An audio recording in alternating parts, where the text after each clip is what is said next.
In the tradition of the Holy Kabbalah, Eden has two main places upon the tree of life. Eden is where the souls go after death and arrive from in birth. Eden is the dwelling place of the soul between lifetimes when it is not inhabiting a body. The Eden above is associated with the supernal triangle on the tree of life, specifically upon the path of Dalet, the door, through which the soul passes through to enter upon or leave this earth-bound plane.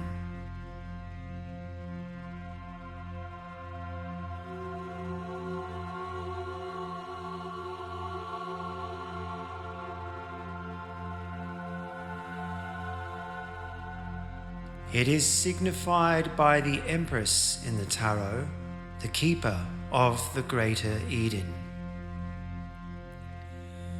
The Lower Eden is the memory of this place in the human soul.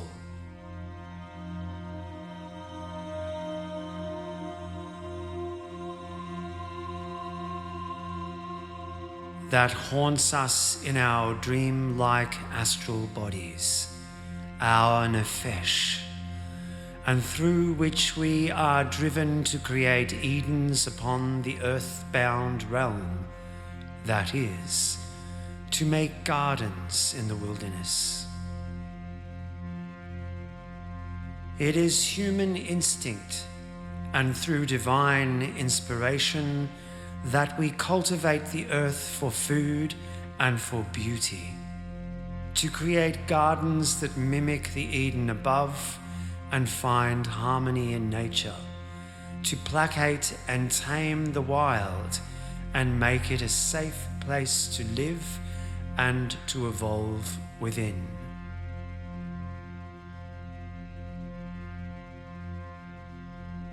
In the midst of the Garden of Eden was the Tree of Life. Tree of Life dwells in the Eden containing the 10 emanations of God's light that cascade down in creation. Adam, that is, humanity, has always sought out this Eden, to return to it by creating it as a place upon the earth where they could grow food, reflect upon their own nature, and evolve through initiation rites of passage that mirror the tree of life in its stages. These places of ascension have been signified by standing stones, altars, mounds, temples and pyramids, and in countless other ways in different cultures.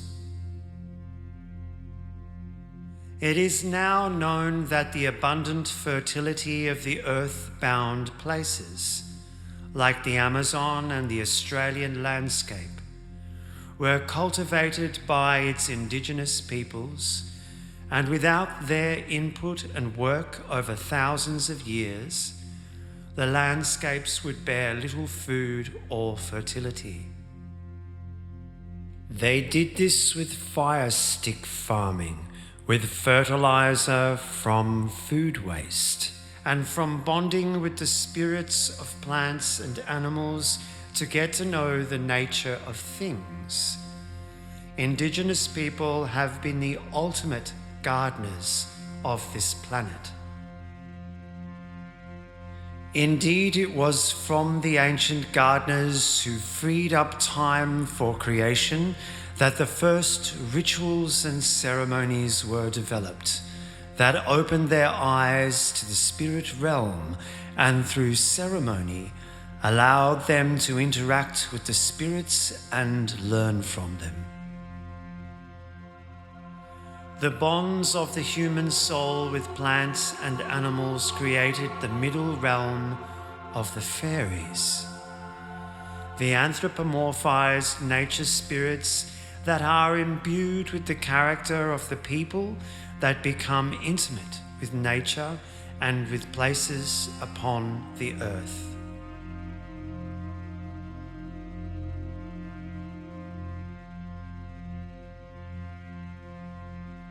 The world is a vast wilderness with its own Edens that reflect the upper realm, signified by sacred dreaming places that inspire human culture.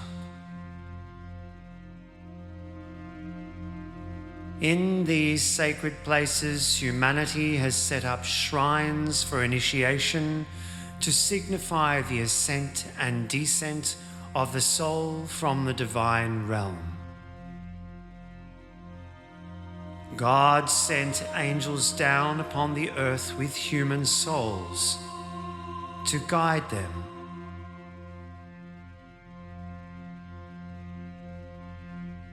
However, it is said some of these angels became embedded in the wilderness and became the spirits of the fairy realm.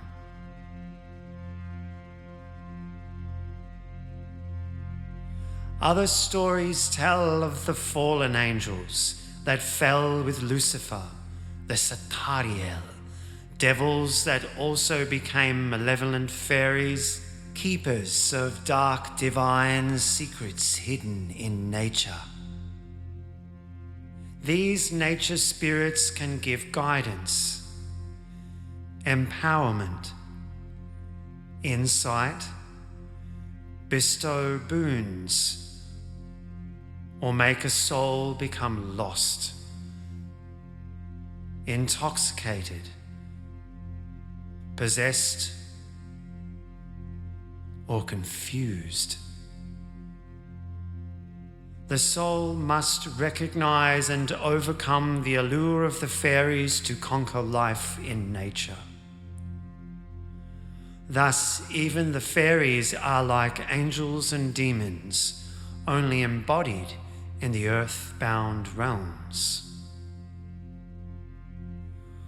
All over the world, ancient and indigenous cultures must work with the fairy realm for their souls and their culture to evolve.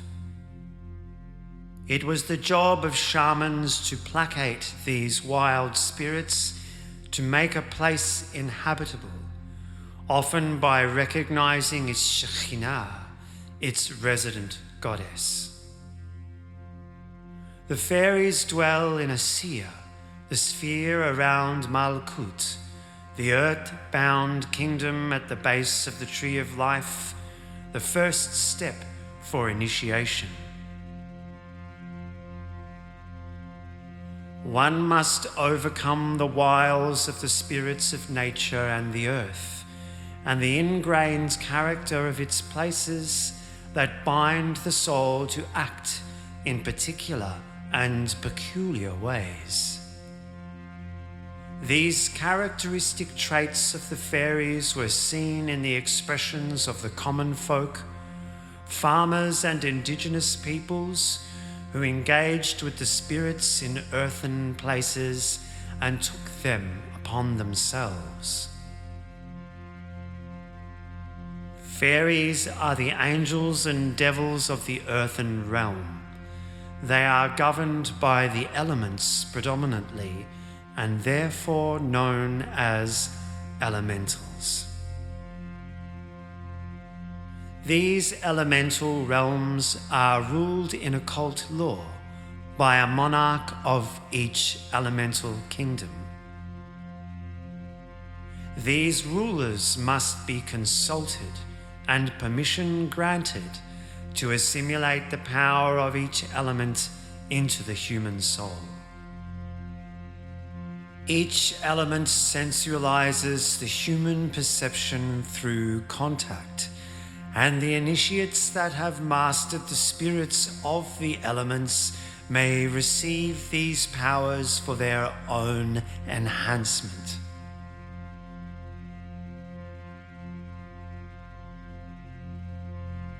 The refinement of our senses through the elements enhances psychic and spiritual awareness, enabling the soul to evolve sequentially through the Sephirot on the tree of life back to the original or primal humanity called Adam Kadmon.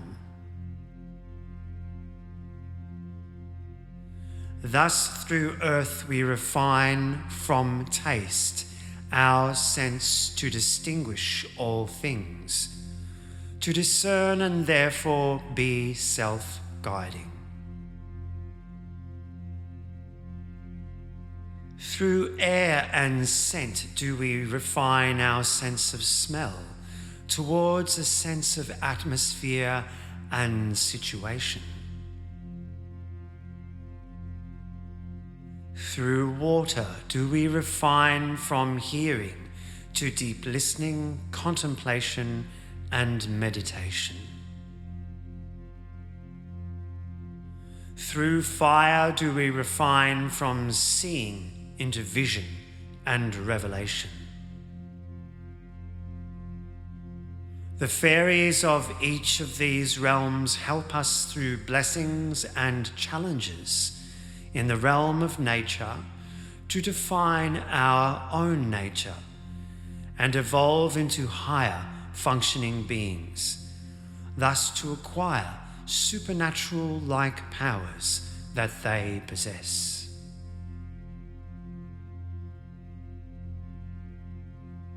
They are the mediating spirits between the consciousness of humans and animals, plants, and places upon the earth. To distinguish our distinct soul and stand as sovereign beings in Malkut, ready to transcend through the layers of God's cascading light, and begin the initiatory process, we must overcome the delusionary perceptions that the world places upon us to find clarity of being. Let us look at these elementals as they inhabit the realms of the earth and affect the lives of people that live there.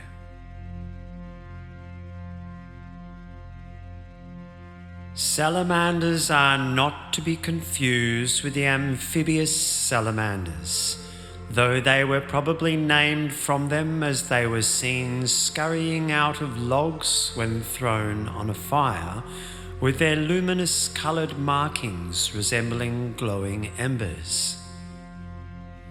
They are portrayed as lizard or dragon-like, with tongues of flame that lick up the physical world and transform it into heat, light, and ash. As lizards and reptiles in general must heat up in the light of the sun to absorb their fire and energy from it, this ability is also found in the psychic sense of being illuminated by the light of wisdom, elevating one into a divine state of consciousness. One must literally bathe in the light of wisdom, so to speak. As elemental keepers of fire inspire the imagination and one's sense of vision in amongst the many visions that appear when gazing into a fire, they are the ones who awaken you to a sense of wisdom, chokmah, and sensitize you to be aware in the Kabbalistic world of Atzilut. Atzilut means nearness, and within our elevated, sentient, illuminated state of awareness, we may only ever come a little bit closer to the divine being, Ein Sof. As to touch the infinite being is like touching a divine fire that would inevitably destroy one's conscious boundaries by burning them into the infinite, beyond the finite, controllable and containable realm of the souls of men. The king of the Salamanders is called Jinn, associated with the spirits of the desert found in the Middle East. He is beheld in the serpent-like spirits of heat that move across the desert and delude one's sight in the mirage and in the dry delirium which causes visions. Jinn, the guardian of the watchtower of the realm of fire, grants the sense of inner sight and imagination, a sense of divine thought which rules the direction pointing to the equator, south in the northern hemisphere and north in the southern hemisphere. This fairy king of the realm of fire awakens the inner sense of the power of fire, but it is transformed upon the tree of life into the archangel of fire and light, Uriel, the angel of revelations and apocalypse. Through him, the fires of our conscious souls become the means to our awakened illumination, our ability to shine through the qualities of the angels, to access divinity and the power of divine names that invoke them. Through him, our fire becomes Da'at, a state of radiant presence, knowing, gnosis, divine knowledge of the spiritual realms.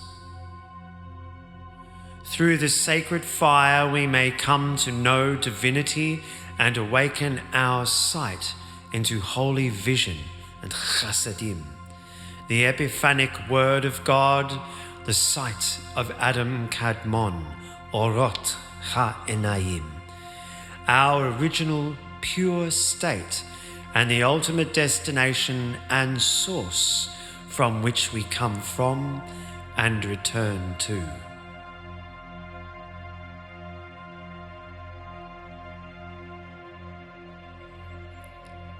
Undines are the elemental spirit of water that can often be heard under the sound of waterfalls, cascades, waves, or rapids.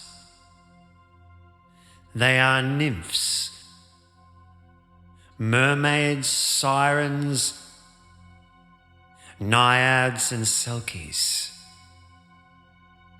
The guardian of the watchtower of the western realm of water is called Nixa, a swirling, majestic figure of brooding intensity.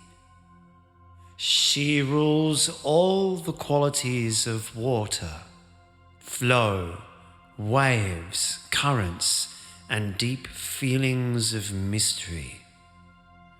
As sound carries faster in and across water, through this element we learn to listen, inwardly and outwards, in a deep, brooding contemplation that leads to meditation, which is like listening beyond all waves into the silence. Water gives us the power to attune to the cycles in nature and in our bodies. It is a soulful element. As we rise from the earth-bound realm upon the tree of life, the sensual awareness from Nixa transforms through the archangel Michael, who rules the dark, watery, feminine pillar on the tree of life, who shows us balance and buoyancy and a refined and righteous manner in which we may create ourselves through the lights of the ears of Adam Kadmon, Orot HaOzen. Thus, through listening do we take heed of our feelings, beyond thought, to discern and interpret life's lessons, and through attuning to our feelings, we may come to judge and adapt ourselves to exist in a better form through the power of Bria, creation.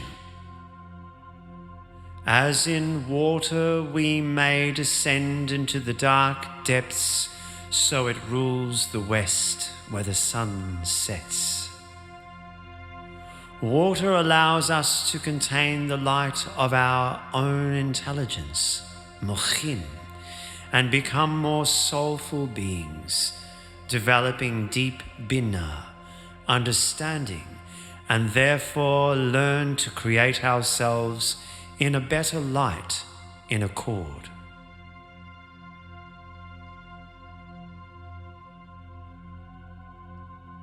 Sylphs are the elemental spirits in air.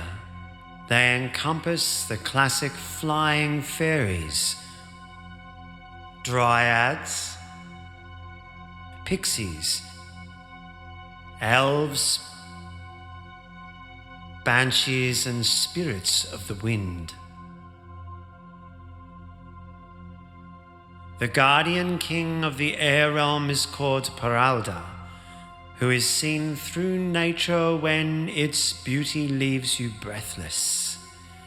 His power shows the nature of things in any atmosphere, climate, situation, or happening.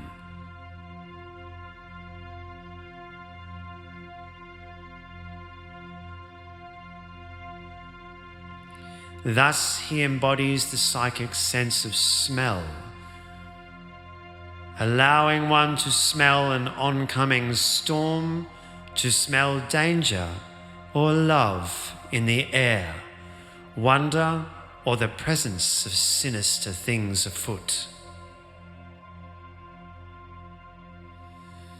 As we transform our power of scent upon the tree, Paralda lifts us and we behold the Archangel Raphael, angel of harmony, healing and beauty, the angel of radiant warmth who brings us to our center. He bestows upon us the magical power of otherworldly scent, usually bound to the animal realm in the light of the nose of Adam Kadmon, the Orot HaChotem. The air element rules the east where the sun rises to give birth to awareness each day. The air realm makes us aware of the expanse of our soul through the worlds, inward and outwards, and is the awareness of presence in nature, in life's journey, and it helps to assert our own strength of presence.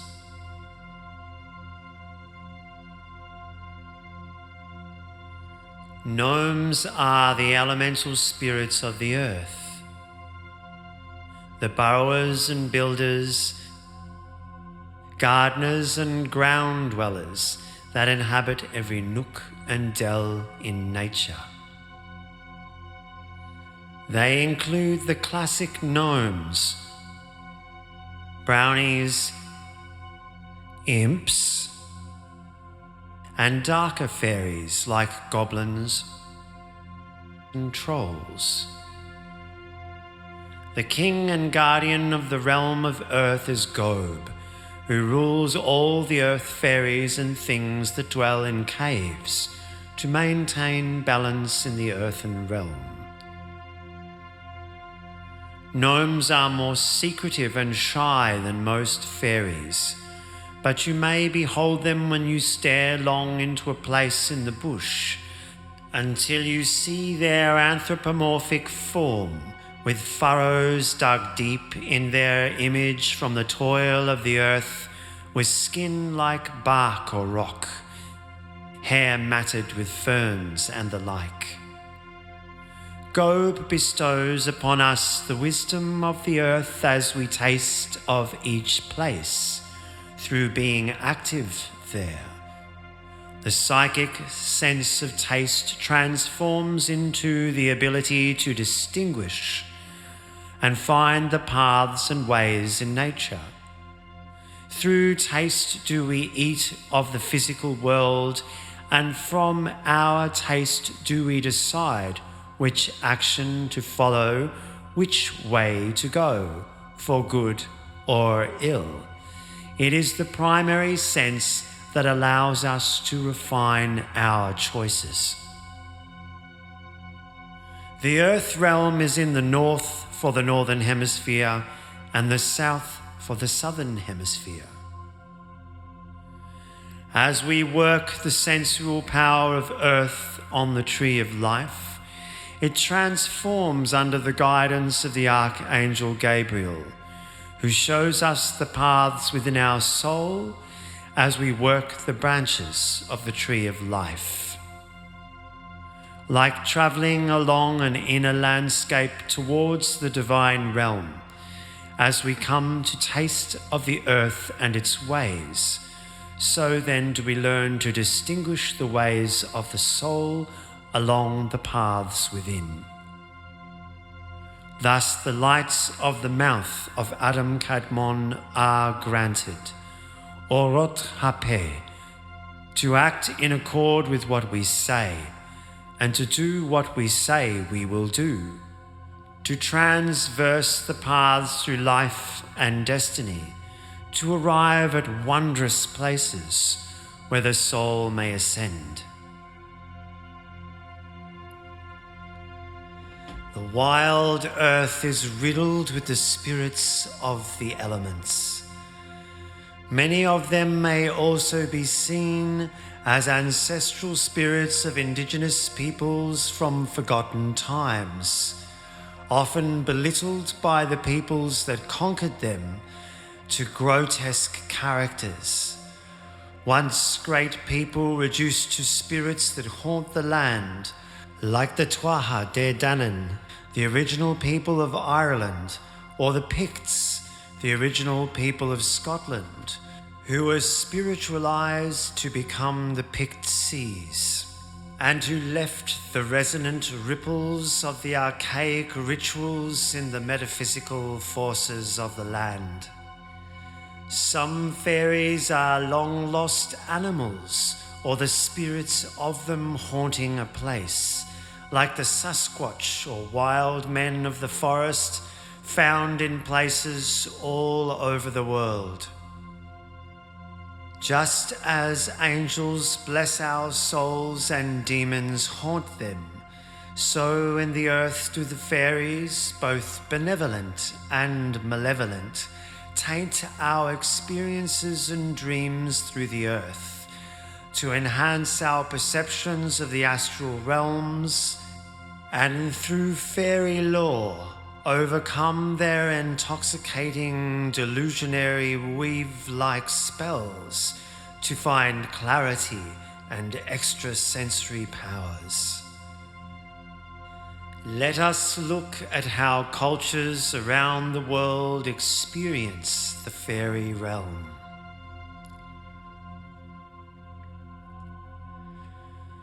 Drakes or dragons are said to smell like rotten eggs, like sulphur, and their presence is usually only betrayed by the stench, though they are sometimes glimpsed as flaming balls.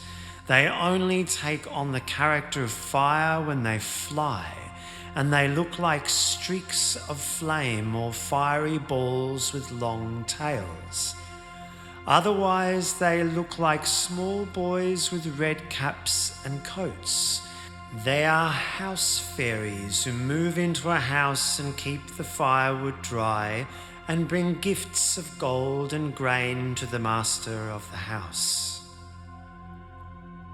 Will-o-wisps are bog fairies that appear as curious lights, often seen flickering in the distance over swamps and marshes. They jump and dance along with the aim of leading travellers astray. When the will-o-wisp appears at sea, it is generally called St. Elmo's fire and is seen on ships' masts and accompanied by a crackling sound. In Japan, the ningyo is a giant fish with a human face and a monkey's mouth, and sometimes even horns and fangs.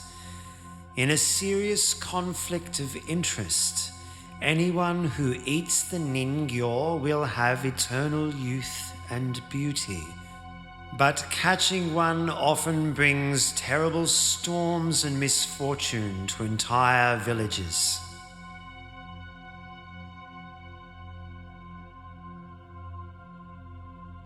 The Vila are described as beautiful, eternally young, dressed in white, with eyes flashing with lightning, with wings and blonde hair. They live in the clouds, in mountain woods, or in the waters. They are well disposed towards men and can turn themselves into horses, wolves, snakes, falcons and swans. The cult of the Vilas was still practiced amongst southern Slavs in the early 20th century, with offerings of fruits and flowers in caves, cakes near wells, and ribbons hung from the branches of trees. The Boto Encantado in the Amazon is believed to be the pink river dolphins that sometimes morph into a handsome man and enter villages to sleep with beautiful women. In the morning, the woman has no memory and is pregnant, and the children are born with an extra sense of the fairy realm.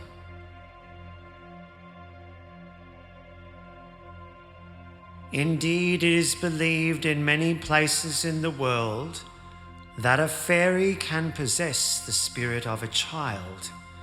They then show extraordinary creativity and intelligence, and are found out when they are by themselves, singing and dancing, or showing incredible insights.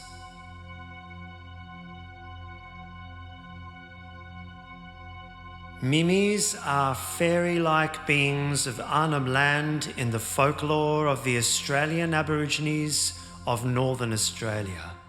They are described as having extremely thin and elongated bodies, so thin as to be in danger of breaking in case of a high wind. To avoid this, they usually spend most of their time living in rock crevices. According to Aboriginal folklore, the Mimis had human form and made the first rock paintings before the Aboriginal people first came to Northern Australia. The Mimis taught the Aboriginal people how to paint, how to hunt, and cook kangaroo meat. The Mimis considered to be mischievous, but generally harmless.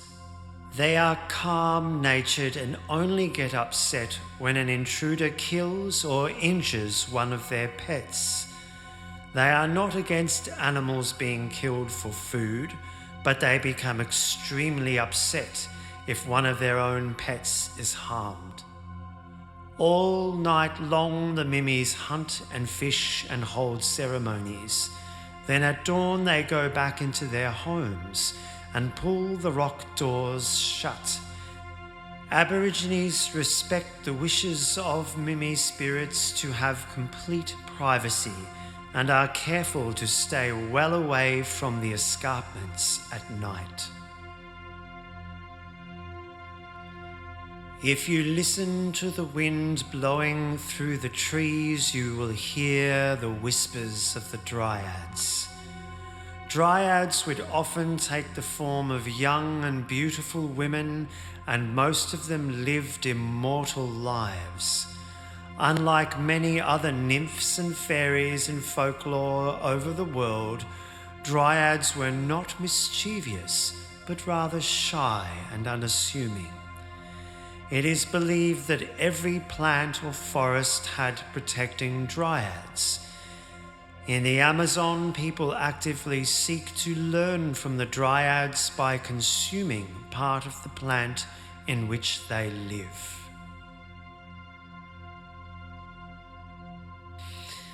Before the indigenous Hawaiians lived on the islands, a smaller race of people is said to have lived there called the Menehune. Some of the lakes are said to have been made by the Menehune.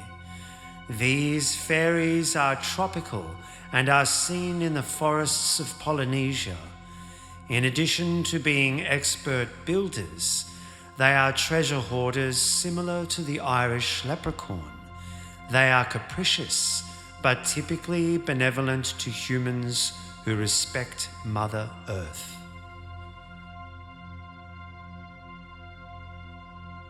The Abattoir are said to be the tiniest creatures of human form in existence. These little people coexist peacefully with the ants in the anthills of southern Africa and live on their foraging from the roots of grasses and other plants. They are very shy and elusive. However, they tend to reveal themselves to very young children, wizards, and pregnant women.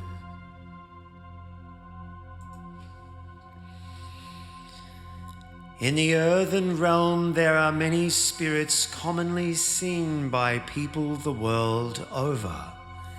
Angels that fell into the earth, the spirits of forgotten peoples or animals, characteristic spirits found in sacred places, ancestral and astral beings that heighten our awareness of the elemental powers.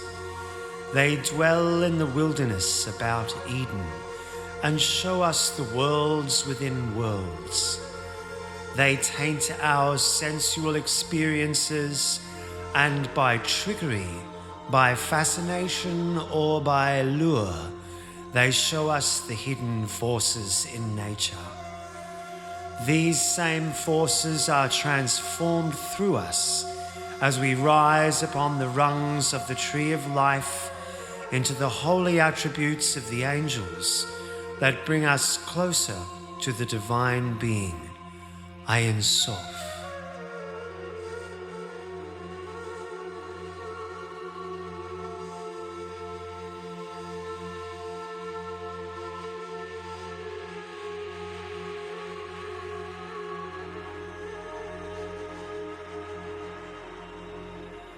To awaken the soul to these beings, make adequate preparations. Go into nature and cast a circle, and utilize this incantation in ritual.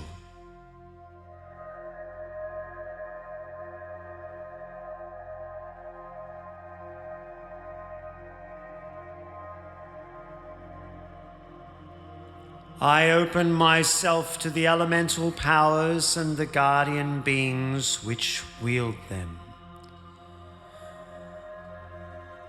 To the east I open my arms and heart to the realm of air, and to the elemental sylphs which do dwell there, where the sun does rise to illuminate space and expand awareness of the expanse. I call forth Peralda, who in air does abide. May you open me to the realm of emotion inside. Through harmony of presence, open my sense of scent, to smell upon the winds, destiny, and time spent. In all things allow me to behold where wind blows, to see consequence in action along the paths that I go. Through the stories and myths of my life, and through anticipation to avoid all strife, in events and happenings with due aroma, may I adjust in accord with elegant composure.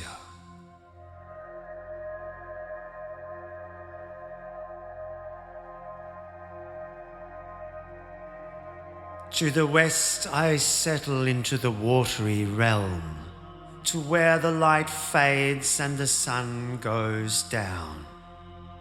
Down into the watery underground, to the realm where shadows and dreams are found. There do I feel what's deep inside, and confront the things from which I hide. Here I invoke the guardian Nixa to bestow upon me the power of water, its cycles and flow, its currents that go, where my soul dissolves away into vapor to recreate anew in the shape of its container, to evaporate and condense in clouds, and in the rains fall to the grounds. Reveal to me the great mystery, that I may create my own history.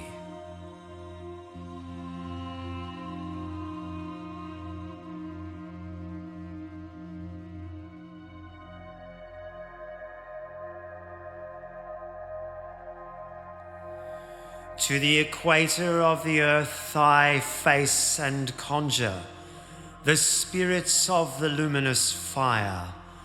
To the salamanders as flames they engender, as light and heat and glowing embers.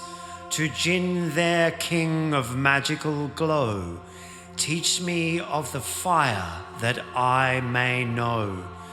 Give me vision and divine epiphany, so that in the spirit realm I may see, and radiate light in eminence bright, to chase away shadows of the night. Give me eternal energy, to be the ideal spirit that I may be.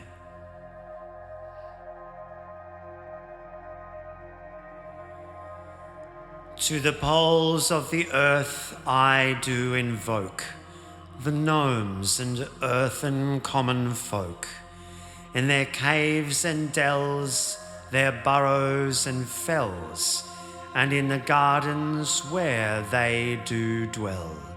I beseech Gob to impart to me the earthen power, so I may be patient and slow, with character earthen, like the plants that grow from its surface. Guide me here to build my life from the ground up and solid and free from strife, in ever active fertility, empowered by earth, so mote it be. O elemental beings in nature's way, bless me eternal on this day.